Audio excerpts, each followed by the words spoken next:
మెదక్ జిల్లా నర్సాపూర్ పట్టణంలో నియోజకవర్గ యువజన కాంగ్రెస్ అధ్యక్షుడు సందీప్ చర్ల ఆధ్వర్యంలో ఓటు చోరీకి వ్యతిరేకంగా కాగడాల ర్యాలీ నిర్వహించారు. ఈ సందర్భంగా కేంద్ర బీజేపీ ప్రభుత్వం ప్రజాస్వామ్యాన్ని కించపరుస్తూ ఓటు చోరీకి పాల్పడుతోందని కాంగ్రెస్ నాయకులు తీవ్రంగా విమర్శించారు. ఈ కార్యక్రమానికి ముఖ్య అతిథిగా హాజరైన నర్సాపూర్ నియోజకవర్గ ఇన్ఛార్జ్ ఆవుల రాజిరెడ్డి మాట్లాడుతూ ప్రజాస్వామ్య పరిరక్షణలో యువత ముందుండాలని సూచించారు. ఓటు హక్కు పవిత్రమైంది, దాన్ని దోచుకోవాలని చేసే ప్రయత్నాలను కట్టడి చేయాలని పిలుపునిచ్చారు. ర్యాలీలో యువజన కాంగ్రెస్ రాష్ట్ర ప్రధాన కార్యదర్శి తరుణ్, యువజన కాంగ్రెస్ నాయకులు, కార్యకర్తలు పాల్గొన్నారు.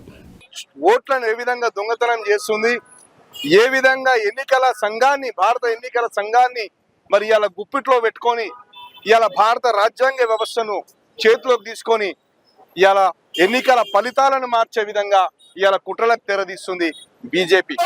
మీ అందరికీ తెలుసు, ప్రతి ఎన్నికల్లో ఏదో రకమైన కుట్రలు చేసుకుంటా ప్రజాస్వామ్య విలువలను కాలరాస్తూ ఇలా బీజేపీ దేశవ్యాప్తంగా ఎన్నికలు గెలుస్తూ మరి అధికారాన్ని చేజిక్కించుకుంటూ పోతుంది. రాహుల్ గాంధీ గారు భారతదేశ వ్యాప్తంగా ప్రజల సమస్యల పట్ల ఒక మానవతా దృక్పథంతో భారతదేశం అంటే భిన్నత్వంలో ఏకత్వం అని దేశవ్యాప్తంగా పాదయాత్ర చేసి భారత్ జోడో యాత్ర చేసిండు. ప్రజల్లో అసమానతలు తొలగించాలి, భారతీయులంతా ఒకటే, ప్రతి పౌరునికి సమాన హక్కులు ఉండాలి, రాజ్యాంగ వ్యవస్థలు, రాజ్యాంగం అనేది ప్రతి ఒక్క అట్టడుగు వర్గాల వారికి కూడా ఇవాళ దేశ సంపద చేరాలి, దేశంలో ఉన్నటువంటి హక్కులందరూ కూడా అందరికీ అనుభవించాలి అనే ఒక సూత్రంతో, ఒక సిద్ధాంతంతో దేశవ్యాప్తంగా పాదయాత్ర చేస్తున్న ఒక నిజాయితీతో కూడినటువంటిది. అదే దానికి విరుద్ధంగా ఈరోజు బీజేపీ అన్ని రకాలుగా కుట్రలకు తెరదీస్తూ అన్యాయంగా, అప్రజాస్వామికంగా ఎన్నికల్లో గెలవాలనే ఉద్దేశంతో ఇలా మధ్యప్రదేశ్ అయితేనేమి, ఉత్తర భారతదేశంలో ఎక్కడైనా కానీ ఓట్లను దొంగతనం చేయడం, అనుకున్న దగ్గర ఓట్లను పెంచడం, అనుకూలంగా లేని దగ్గర ఓట్లను తీసేయడం, ఈ విధమైన ఈరోజు మా రాహుల్ గాంధీ గారు ధైర్యంగా చెప్పిండు, 6 నెలల్లో అన్ని ఆధారాలతోని భారతదేశ ప్రజల ముందు వాళ్ళ చోరీని ఉంచుతా, వాళ్ళ దొంగతనాలు ఉంచుతా అంటే ఒక నిజాయితీతో కూడుకున్నటువంటి నాయకుని చిత్తశుద్ధి ఏందో తెలుస్తుంది. ఖచ్చితంగా ఈరోజు భారతదేశంలో ఉన్న ప్రజలంతా, అన్ని వర్గాల ప్రజలు కూడా రాహుల్ గాంధీ వెనుక నిలబడాల్సిన ఆవశ్యకత ఏర్పడ్డది.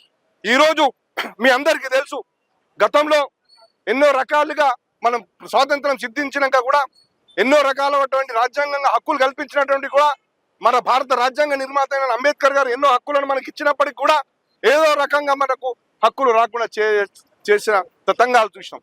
కాలక్రమంలో కాంగ్రెస్ పార్టీ నిరంతర పోరాటంతో ఎన్నో సంస్కరణలు తెచ్చి, భూ సంస్కరణలు తెచ్చి, మరి అదే విధంగా రాజ్యాంగం మరి ఎన్నికల సంస్కరణలు తెచ్చి ఏ విధంగానైతే పౌరులకు హక్కులను, పౌరుల గౌరవాన్ని పెంచే కార్యక్రమం చేసిందో, కానీ దానికి విరుద్ధంగా బీజేపీ ఈరోజు మళ్ళీ పాత రోజులకే తీసుకెళ్తుంది. మరి కాల హరించే కార్యక్రమం చేస్తుంది, మన హక్కులను హరించే కార్యక్రమం చేస్తుంది, రాజ్యాంగాన్ని మార్చే కార్యక్రమం చేస్తుంది, ఓట్ల దొంగతోనే చేసే కార్యక్రమం చేస్తుంది. పౌరులకు ఏ విధమైన హక్కులను కల్పించలేని పరిస్థితుల్లో ఇలా బీజేపీ తయారు చేస్తుంది. రాజ్యాంగాన్ని గుప్పిట్లోకి తీసుకుంటుంది, ప్రజాస్వామ్య విలువల్ని కాల రాస్తుంది, అన్ని వ్యవస్థలని నిర్వీర్యం చేస్తుంది. కాబట్టి దేశ ప్రజలారా, అన్ని రకాల వర్గాల ప్రజలారా, మన హక్కులను మనం కాపాడుకోగలిగిన నాడే వాటి కొరకు పోరాడుతున్నటువంటి రాహుల్ గాంధీ వెనకాల మనం అందరం నిజంగా నిజాయితీతో ఉన్నటువంటి మనం మద్దతు ఇచ్చినట్టయితేనే మన భారతదేశ రాజ్యాంగాన్ని మనం కాపాడుకోగలిగిన వాళ్ళం అవుతాం. కాబట్టి ప్రజలారా, మీ అందరూ ఒక్కటే గుర్తుంచుకోండి, కాంగ్రెస్ పార్టీ సైనికులు ఇక్కడ యువజన కాంగ్రెస్ ఆధ్వర్యంలో మరి అలా ఈ ఓట్ చోరీకి వ్యతిరేకంగా మరి కాగడాల ర్యాలీ తీసినారు నర్సాపూర్ పట్టణంలో. వాళ్ళందరికీ కూడా నేను అభినందిస్తున్నాను. యూత్ కాంగ్రెస్ సంబంధించిన ప్రతి నాయకునికి అభినందిస్తున్నాను.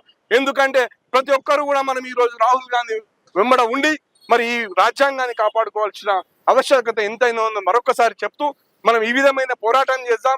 భారతదేశ వ్యాప్తంగా రాహుల్ గాంధీ గారి నాయకత్వాన్ని బలపరిచి మన ప్రజాస్వామ్యాన్ని కాపాడుకుందాం, మన దేశ ప్రతిష్టను ప్రపంచ వ్యాప్తంగా నిలబెట్టుకుంటామని మీ అందరికీ ఒకసారి సెలవిస్తూ మరి ఈ అవకాశం ఇచ్చిన ప్రతి ఒక్కరికి మరొకసారి ధన్యవాదాలు తెలుపుతున్నాను.